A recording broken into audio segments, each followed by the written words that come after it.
দাদা? কই কিচ্ছু হয়নি তো। হয়নি তো? চেহারাটা অমন দেখাচ্ছে কেন? দাড়ি কামাওনি, জামা কাপড় ময়লা, মনে হচ্ছে কদিন ধরে খাওয়াও জোটেনি। কি হয়েছে দাদা? কিছু ভালো লাগছে না রে বোন। কি হয়েছে বলবে না?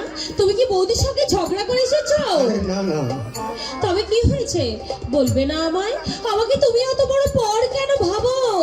কিছু কিছুদিনের জন্য আমি বাইরে কোথাও চলে যাবো রে সুধা। এখানে যেন মনটাকে ঠিক বসাতে পারছি না। দাদা, মনে হয় কি যেন নেই, কি যেন হারিয়ে ফেলেছি। মনটা বারবার শুধু কেঁদে ওঠে রে সুধা। নিশ্চয়ই তুমি বৌদির সঙ্গে ঝগড়া করে এসেছো।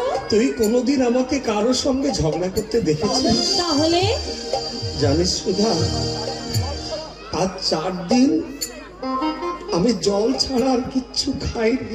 দাদা, ছি ছি ছি, তুমি কি কি যে পাগলামি করো? তুমি একটু দাঁড়াও, আমি এই না না, তুই যাস নে, আমি এক্ষুনি চলে যাব। হ্যাঁ চলে যাবে, এই আমি দাঁড়িয়ে আছি, যাও তো দেখি। আমাকে আটকে রেখে তোর কি লাভ সুধা? অনেক লাভ। সুধা, তোমার সঙ্গেই তো মামা আমার বিয়ে ঠিক করেছিলেন। হঠাৎ তোমার ভাগ্যের চাকা ঘুরে গেল। তুমি হলে লক্ষ্যপতির জামাই, নইলে তোমার সঙ্গেই তো আমার। ওসব কথা আমি ভুলে গেছি সুধা, তুইও ভুলে যা। অতীত অন্ধকারেই ডুবে থাক। ভুলে আমিও গিয়েছি দাদা, তাই বলে দাবি ছাড়েনি। দাবি? হ্যাঁ দাদা, বোনের দাবি। তোমার তো বোন নেই, আর আমিও একা। আশা করি আমার এই দাবি তুমি অস্বীকার করবে না। একটু বসো লক্ষ্মীটি, আমি আসছি।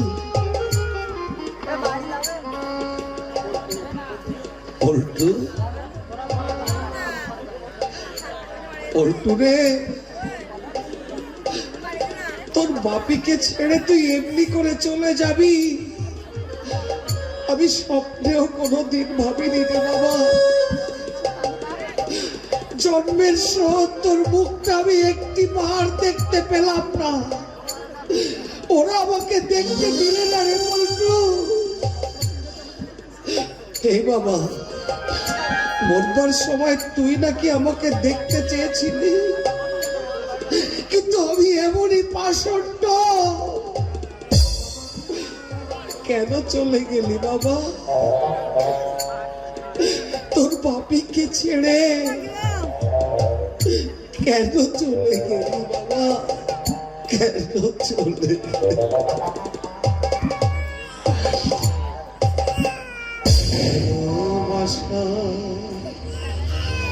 এই কি রেখা